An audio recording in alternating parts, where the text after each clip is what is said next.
Hello friends, welcome to my channel Tally online class. Last video में मैंने आपको contra payment receipt and journal voucher में entry करना बताया।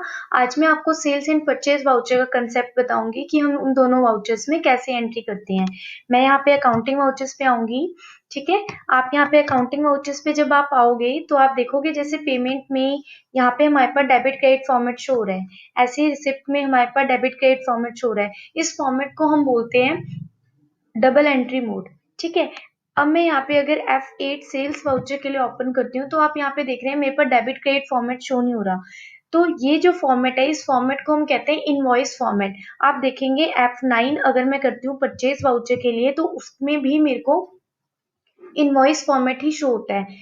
ये इसलिए शो होता है कि अगर मैं किसी भी सेल्स का इनवॉइस मैं कट करती हूँ और उसमें मेरे को सेल्स का इनवॉइस किसी को बना के देना है अपने कस्टमर को, तो मेरे को इनवॉइस फॉर्मेट चाहिए होगा इनवॉइस प्रिंट आउट निकालने के लिए। इसलिए यहाँ पे हमारे पास सेल्स एंड परचेज में ऑप्शन होता है कि आप इनवॉइस मोड में एंट्री कर सकते हैं।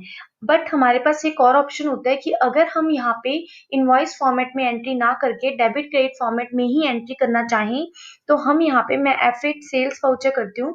सबसे पहले मैं आपको सेल्स वाउचर बता रही हूँ। इसमें आप देखिए, अगर मेरे को सेल्स वाउचर में एंट्री करनी है और मैं चाहती हूँ कि मेरे को दोनों फॉर्मेट यूज करनी है, मैं कभी इनवॉइस मोड में एंट्री करूंगी और कभी मेरे को डेबिट क्रेडिट फॉर्मेट में करनी है, मतलब डबल एंट्री मोड में एंट्री करनी है। तो मैं क्या करूंगी, मैं यहाँ पे F11 प्रेस कर रही हूँ। आपने देखा F11 में सबसे ऊपर देखिए आपके पास शो हो रहा है अकाउंटिंग फीचर्स।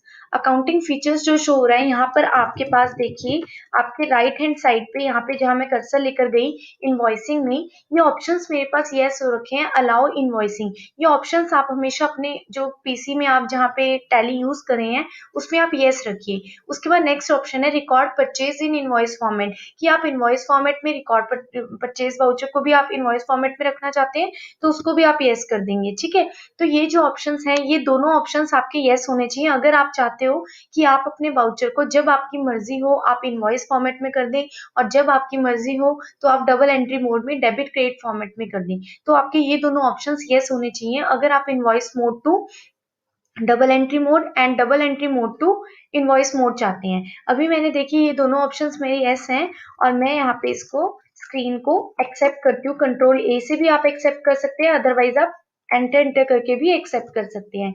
अब आप देखिए, अगर मैं यहाँ पे, ये मेरे पास इनवॉइस मोड है, मैं आपको दोनों फॉर्मेट में एंट्री करना बताऊंगी आप कैसे एंट्री करोगे।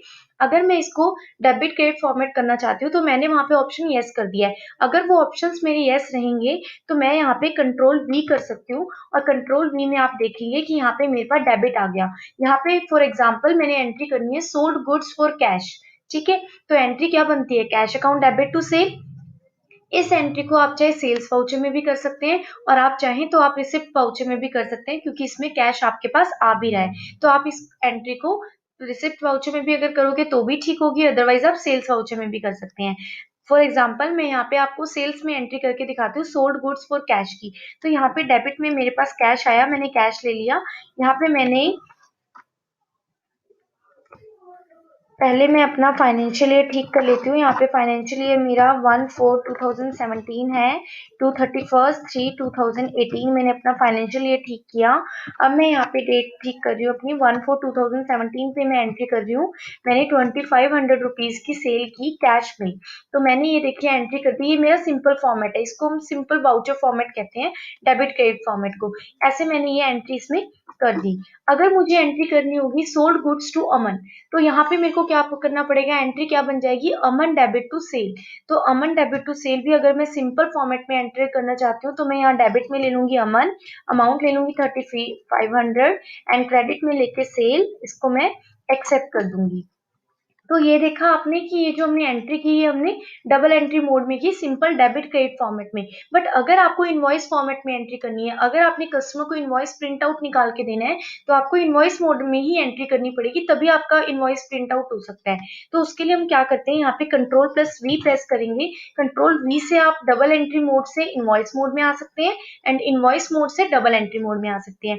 तो अब देखिए यहाँ पे जो मेरे पास फॉर्मेट शो हुआ है ये मेरे पास मोड हुआ है इनवॉइस मोड। ठीक है, तो यहाँ पे पार्टी अकाउंट नेम आ रहा है। पार्टी अकाउंट नेम में आपने क्या करना है, अगर आपकी कैश में सेल हुई है, अगर आपके पास एंट्री है cash account debit to sale, तो आप क्या करेंगे, पार्टी नेम में आप यहाँ पे ले लेंगे कैश।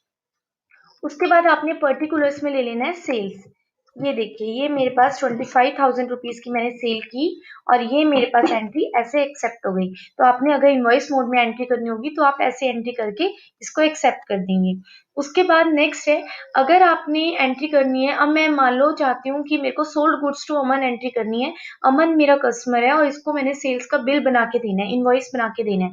तो मैं क्या करूंगी, यहाँ पे पार्टी अकाउंट नेम में अपना कस्टमर ले लूंगी कि कौन से कस्टमर को मैंने सेल किया है, मेरा पार्टी का नेम क्या है। तो यहाँ पे मैंने फॉर एग्जांपल मैं यहाँ पे एक दीपक के नाम से अकाउंट बना लेती हूँ। दीपक मेरा कस्टमर है और उसको मैंने अंडर सन्ड्री डेटर ले लिया, क्योंकि इससे मैंने पैसे लेने होंगे अगर मैं सेल कर रही हूँ तो यहाँ पर हमने पर्टिकुलर्स में मैंने सेल्स ले लिया और यहाँ पे मैंने जितने की भी उसको सेल किया वो मैंने अमाउंट ले लिया और देन एक्सेप्ट। अब आप देखेंगे यहाँ पे कि सेल्स अकाउंट में हम यहाँ पे एंट्री हमने कर ली। तो यहाँ पे आपको पता चल गया कि अगर आपने इनवॉइस मोड में एंट्री करनी है तो आप कैसे करेंगे, अगर आपको सिंपल फॉर्मेट में एंट्री करनी है वो आप अपनी रिक्वायरमेंट के अकॉर्डिंग कर सकते हैं। एज इट इज होता है F9 परचेज वाउचर। अब देखिए यहाँ पर इनवॉइस मोड आया। अगर आपने सिंपल फॉर्मेट में एंट्री करनी है आप Ctrl+V कर लीजिए। आपके पास एंट्री आई परचेज गुड्स फॉर कैश। तो आप क्या कर लेंगे, परचेज गुड्स फॉर कैश के लिए आप यहाँ पे क्रेडिट में कैश ले लेंगे। यहाँ पे आप अमाउंट ले लोगे आपने कितने की परचेज की है, देन डेबिट में यहाँ पे परचेज आ जाएगा। परचेज का लेजर मेरा नहीं बना हुआ है इसलिए मैं यहाँ पे Alt+C से परचेज का लेजर यहाँ पे मैं क्रिएट कर रही हूँ। अंडर परचेज अकाउंट आता है परचेज का लेजर और इसको मैंने एक्सेप्ट कर लिया। अब देखिए यहाँ पे मेरे पास एंट्री हो गई purchase account debit to cash. और आप ये भी कह सकते हैं कि परचेज टू कैश में कैश हमारे पास से जा भी रहा है तो आप इस एंट्री को पेमेंट वाउचर में भी कर सकते हैं। तो अगर आप पेमेंट वाउचर में भी इस एंट्री को करेंगे तो भी एंट्री आपकी सही होगी। आपके पास ऑप्शन है, आप इसमें भी कर सकते हैं और उसमें भी कर सकते हैं। उसके बाद आपने एंट्री को एक्सेप्ट कर लेना है। ऐसे ही अगर मैं इसको इनवॉइस मोड में करना चाहूँ तो यहाँ पे पार्टी अकाउंट नेम में अगर मैं कैश में परचेज कर रही हूँ तो यहाँ पे पार्टी नेम में मैंने कैश ले लिया और पर्टिकुलर्स में मैंने परचेज लेके अमाउंट ले ली, मैंने कितने की परचेज की है कैश में। देन स्क्रीन को आप एक्सेप्ट कर लेंगे। ठीक है। उसके बाद नेक्स्ट होता है कि अगर मैंने यहाँ पे purchase goods from any customer, अगर मैंने किसी कस्टमर से परचेज किया है, मेरी क्रेडिट परचेज है, तो मैं यहाँ पे क्या करूंगी, पार्टी नेम में पर्सन का नेम ले लूंगी जिससे भी मैंने परचेज किया होगा। ठीक है। तो यहाँ पे फॉर एग्जाम्पल मैंने ले लिया पंकज, एक मैंने कस्टमर ले लिया। ये मेरा सन्ड्री क्रेडिटर है क्योंकि मैंने इससे पेमेंट करनी होगी तो ये मेरा सन्ड्री क्रेडिटर बन जाएगा। और यहाँ पे मैंने अमाउंट ले ली और पर्टिकुलर्स में लेके मैंने परचेज यहाँ पे मैंने 4500 लिखा और ये मैंने इसको क्रेडिट परचेज इससे मैंने पंकज से कर ली। ठीक है। तो ऐसे हम इसमें क्रेडिट परचेज की एंट्री कर सकते हैं। अब बहुत सारे स्टूडेंट्स ऐसे होते हैं जो कंफ्यूज हो जाते हैं कि हम अगर फर्नीचर परचेज कर रहे हैं, कोई अगर हम परचेज गुड्स फॉर कैश करते हैं एंट्री तो हम इसमें कर सकते हैं। Purchase goods from any customer होता है तो हम इसमें कर सकते हैं एंट्री। बट बहुत सारे बच्चे होते हैं जो कंफ्यूज हो जाते हैं कि अगर फर्नीचर परचेज किया है तो उसकी एंट्री हम पेमेंट में करते हैं, परचेज वाउचर में नहीं कर सकते। ऐसा क्यों होता है, देखिए अगर हम furniture to cash, machinery to cash, ये एंट्रीज अगर हम परचेज वाउचर में करना चाहेंगे तो उसके लिए हमें इन्वेंट्री यूज करनी पड़ेगी। बट अभी मैं आपको जो ये ट्रांजेक्शन्स बता रही हूँ तो उसमें आपका मशीनरी एंड फर्नीचर जो है वो लेजर्स होंगी। तो यहाँ पर जो अगर आप फर्नीचर और मशीनरी को अंडर फिक्स्ड एसेट लेंगे तो वो यहाँ पर एंट्री को एक्सेप्ट नहीं करेगा।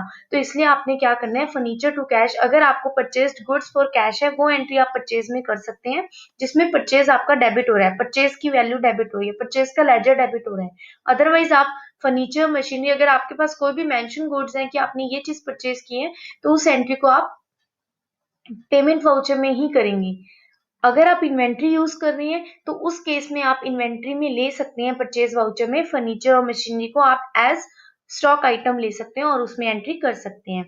देखिए आज मैंने आपको सेल्स एंड परचेज वाउचर में एंट्री करना बताया और नेक्स्ट वीडियो में मैं आपको रिटर्न्स की एंट्रीज बताऊंगी कि हम रिटर्न्स की एंट्रीज कैसे करते हैं।